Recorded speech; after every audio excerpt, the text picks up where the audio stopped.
नमस्कार दोस्तों, मैं विजय कसाना डिजिटल फ्री शिक्षा के यूट्यूब चैनल पर आपका स्वागत करता हूं।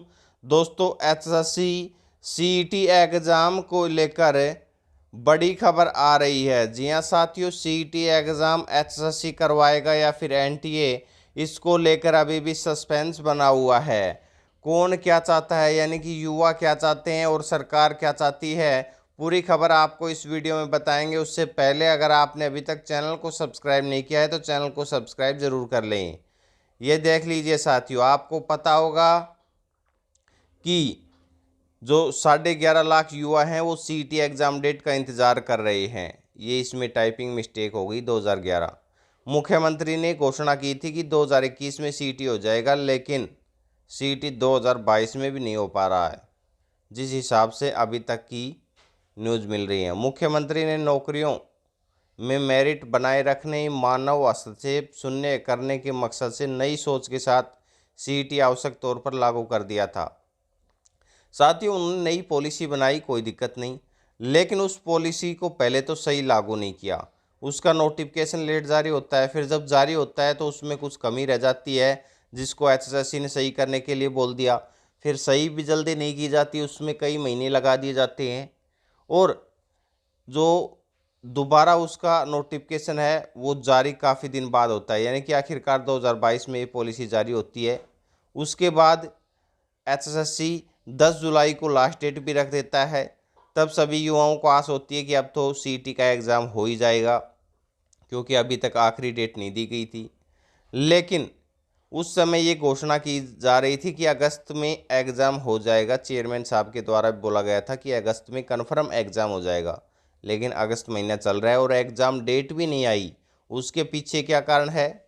उसके पीछे ये कारण है स्पष्ट, यानी कि सार्वजनिक तौर पर एसएससी चेयरमैन भोपाल सिंह जी खत्री ने कहा है कि आयोग सीईटी के बारे में हाथ खड़े कर दिए हैं। आयोग ने क्यों? क्योंकि एनटीए की तरफ से कोई रिस्पॉन्स नहीं दिया जा रहा। रिस्पॉन्स अगर नहीं दिया जाएगा तो आगे की प्रक्रिया कैसे बढ़ाई जाएगी? उसी आधार पर अब जो एसएससी कोई संपर्क नहीं कर रहा है एनटीए से। अब सीधा मुख्यमंत्री के प्रधान सचिव वी उमा शंकर का एनटीए से बात करते हैं। वो ही चर्चा कर रहे हैं कि सीईटी का आयोजन कब करवाया जाएगा। लेकिन एक बार बीच में ये चर्चा भी हुई थी कि सीईटी का आयोजन है वो एसएससी करवा सकता है। उसके बाद दोबारा एनटीए को ही आयोजन करवाने के लिए कहा गया। एनटीए ने पत्र लिखा कि वो एनसीआर में परीक्षा लेना चाहता है, तो आयोग ने इसको लेकर सरकार को लेटर भेज दिया। सरकार ने इसको लेकर मीटिंग भी की है। मीटिंग में कैपेसिटी के बारे में जाना गया था कि किस ज़िले में कितने कैंडिडेट परीक्षा दे सकते हैं। वो डाटा भी आ चुका है सभी ज़िलों से। लगभग एक शिफ्ट में 6 लाख अभ्यर्थी परीक्षा दे सकते हैं, यानी कि 2 शिफ्टों में ये एग्ज़ाम करवाना होगा। उसके बाद साथियों, इतनी प्रक्रिया होने के बाद सभी को इंतज़ार था कि अब तो सितंबर में सीईटी हो जाएगा, लेकिन अब एनटीए ने प्रदेश सरकार को नवंबर के पहले सप्ताह में सीईटी आयोजित कराने के लिए कहा है। मगर आवेदक यानी कि कैंडिडेट ये चाहते हैं कि एनटीए के चक्कर में न फंसते हुए सीईटी का आयोजन हरियाणा कर्मचारी चयन आयोग को करना चाहिए। यानी कि एसएससी आयोजन क्यों नहीं करवा सकती? एनटीए को बीच में क्यों लाया गया है? पुलिस भर्ती के समय भी 12 लाख युवाओं ने परीक्षा का आयोजन जो किया था, यानी कि 12 लाख कैंडिडेटों की परीक्षा करवाई गई थी आयोग के द्वारा। इससे पहले ग्रुप डी की परीक्षा भी करवाई जा चुकी है। तो फिर अब सीईटी का एग्ज़ाम करवाने में एसएससी को क्या दिक्कत आ रही है? यानी कि वो क्यों नहीं करवाते? एनटीए को बार बार क्यों लाया जा रहा है? एनटीए पर अगर निर्भर ना रहा जाए तो एसएससी खुद के ऊपर अपना काम कर सकती है। एनटीए की रिस्पॉन्स की ज़रूरत ही नहीं। इस तरह युवा ओवरेज हो रहे हैं, तो वो बार बार मांग कर रहे हैं कि जल्दी ही सीईटी का एग्ज़ाम है वो करवाया जाए। 54,000 पदों पर जो ग्रुप सी और ग्रुप डी की भर्तियां होनी है वो जल्दी से भर्ती हो सके। अगर कई युवाओं की तो ये भी मांग है कि सीईटी में देरी होती है तो पुराने सिस्टम से भर्ती प्रक्रिया शुरू कर ली जाए।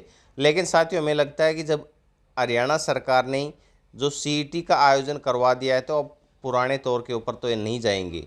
हाँ, एनटीए या एसएससी में एग्ज़ाम करवाने को लेकर जो फैसला है वो बदला ज़रूर जा सकता है, लेकिन वापसी पुरानी प्रक्रिया पर तो नहीं जाएंगे, क्योंकि बहुत टाइम लग चुका है। अब यह है कि मानसून स्तर में कुछ विधायक सीईटी में हो रही देरी का मुद्दा भी उठा सकते हैं, ऐसी संभावना भी जताई जा रही है। कैनल पटवारी, नहरी पटवारी, ग्राम सचिव के पदों को पहले ही जो संयुक्त परीक्षा करवाने की तिथियां आ चुकी थी उसके बाद रद्द कर दिया गया, पद वापस ले लिए गए और बोला गया कि सीईटी के तहत अब ये भर्तियां होंगी, लेकिन सीईटी ही नहीं हो रहा तो वो भर्तियां होने में तो बहुत ज़्यादा टाइम लगेगा। सीईटी करवाया तो इसलिए जा रहा था कि भर्तियों में टाइम नहीं लगे, लेकिन टाइम इसलिए नहीं लगता कि करवाने वाले की मंशा सही होनी चाहिए। अगर करवाने वाले की मंशा सही रहती है तो भर्तियों में टाइम ना लगता, लेकिन सीईटी से तो समय कम होने की बजाय ज़्यादा और लग रहा है भर्तियों की प्रक्रिया में। आपको क्या लगता है कि सीईटी का एग्ज़ाम वो एनटीए के द्वारा करवाया जाना चाहिए या फिर एचएसएससी के द्वारा? कमेंट करके अपनी राय ज़रूर दीजिएगा। अपना महत्वपूर्ण समय देने के लिए बहुत बहुत धन्यवाद।